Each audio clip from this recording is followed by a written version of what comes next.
চোখ দিয়ে জল চলে আসছে। সেই বিপ্লবের অন্যতম বিপ্লবী ছিল নেতাজি সুভাষচন্দ্র বোস, যাকে আমরা নেতাজি হিসেবে জানি। আমরা আজকের দিনের সব থেকে বেশি সম্পদ মনে করি সুখ। গুড মর্নিং বন্ধুরা, কেমন আছো তোমরা সবাই? আশা করি সবাই খুব খুব খুব ভালো আছো। আমরা কিন্তু সবাই বেশ ভালো আছি। তো আজকে প্রচন্ড মেঘলা ওয়েদার, বৃষ্টি হওয়ার তো কথাই আছে। তো এখন আমরা চলে এসেছি আর্লি মর্নিং এর ছাদে। এই যে পাপা, গুড মর্নিং বলো। Good morning, have a nice day. আর ওই যে দূরে কোস্টার দাঁড়িয়ে আছে ছাদে। আমরা এসেছি আজকে জাতীয় পতাকা উত্তোলন করতে, কারণ আজকে 23শে জানুয়ারি। বাবা, 23শে জানুয়ারি কি জানো? 23শে জানুয়ারি কি কার জন্মদিন বলো? নেতাজি সুভাষচন্দ্র বসুর জন্মদিন। তো আমরা চলে এসেছি পতাকা উত্তোলন করতে। আর বাইরেটা দেখো, পুরো মেঘলা অন্ধকার করে এসছে, পাখির কিচির মিচির, এই দেখতেই পাচ্ছ। তো এক্ষুনি আমরা পতাকা উত্তোলন করবো। তো চলো আমাদের সাথে বাবা আসো আসো আসো আসো আসো আসো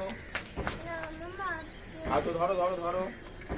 এই যে ওরা গেছে এখন পতাকা উত্তোলন করতে, জাতীয় পতাকা। আর এই আনন্দটাই অন্যরকম। আর পাকুমের সবকিছুতে লজ্জা পেতে হয়। এই দেখো, ও লজ্জা করছে। না না না পাপা, তাড়াতাড়ি নাও। এই মুহূর্তটা সত্যি ভীষণ অসাধারণ লাগে, সত্যি খুব সুন্দর। জয় জয়। উল্টো পাল্টা জানিস না বাবা। হ্যাঁ, এই দেখো, এই দেখো, এই দেখো, পরে কথা ওয়াও। ভারত মাতা কি জয়। আর ওয়েদারটাও পাশাপাশি দেখো, পুরো মেঘলা, গুড়ি গুড়ি বৃষ্টি কিন্তু অলরেডি পড়ছে। এবার এটা সেট করা হচ্ছে, হয়ে যাচ্ছে আমাদের পতাকা উত্তোলন। কি মজা দেখো, হাওয়াতে কেমন আর কি পেঁচিয়ে যাচ্ছে পতাকাটা। মামা চোখে বৃষ্টি ফোঁটা পড়লো। কি হবে এবার? পাহুমের চোখে বৃষ্টির ফোঁটা পড়লো, কি হবে এবার? কি হবে? চোখে বৃষ্টির ফোঁটা পড়েছে। পতাকা উত্তোলন হয়ে গেছে, এই দেখো। ভারত মাতা কি জয়। তো এই দেখো, আমাদের পতাকা উত্তোলন কিন্তু খুব সুন্দরভাবে হয়ে গেছে। এবারে হাওয়াতে দুলছেও। না, আমি একটা কথা বলতে চাই। বলো। ভারতবর্ষের স্বাধীনতা স্বাভাবিকভাবে আসেনি। এখন কোথায় উঠেছি, এখন কোথায় উঠেছি, একটা পাথরের উপর উঠেছি।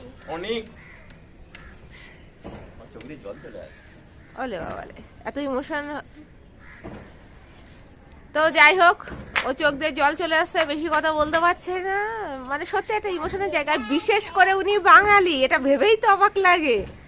আমরা আর কি বাঙালি, আমাদের গর্ব উনি। তো চলো এবার আমরা নিচে চলে যাই, কারণ প্রচন্ড জোরে এবার বৃষ্টি নামবে। বলো। সেই সময়তে কিন্তু প্রচুর ইংরেজদের এগেইনস্টে বিপ্লব হয়েছিল। আর সেই বিপ্লবে চোখ দিয়ে জল চলে আসছে। সেই বিপ্লবের অন্যতম বিপ্লবী ছিল নেতাজি সুভাষচন্দ্র বোস, যাকে আমরা নেতাজি হিসেবে জানি। আমরা আজকের দিনের সব থেকে বেশি সম্পদ মনে করি সুখ। সেই সুখ কেনার জন্য মানে ক্রেতা আমরা সবাই, আর তার একমাত্র বিক্রেতা হচ্ছে ভগবান। ভগবান সেই সুখটা বিক্রি করতে পারে। আর সেই সময় সেই বিপ্লবী আমলে ইংরেজদের এগেইনস্টে ভারতবর্ষ স্বাধীন করার জন্য সেই যুদ্ধে নিজেদেরকে বলিদান দিয়ে তারা ভারতবর্ষকে আজ স্বাধীনের পথে নিয়ে গেছে, স্বাধীন করেছে। 1947 সালের 15ই আগস্ট ভারতবর্ষ স্বাধীন হয়েছে। এর আরো অনেক ইতিহাস আছে, কিভাবে এই জাতীয় পতাকা 3টে রঙে সমৃদ্ধ হলো, মাঝখানে অশোক স্তম্ভ পড়লো। তো থাক, সেসব কথা থাক। আজকে আমরা একমাত্র নেতাজি 23শে জানুয়ারি,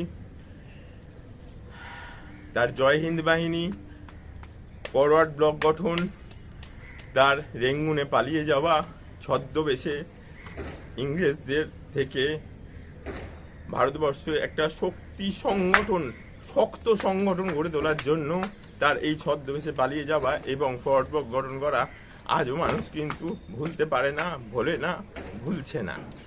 জয় হিন্দ, জয় হিন্দ, জয় হিন্দ। ভারত মাতা কি জয় হোক।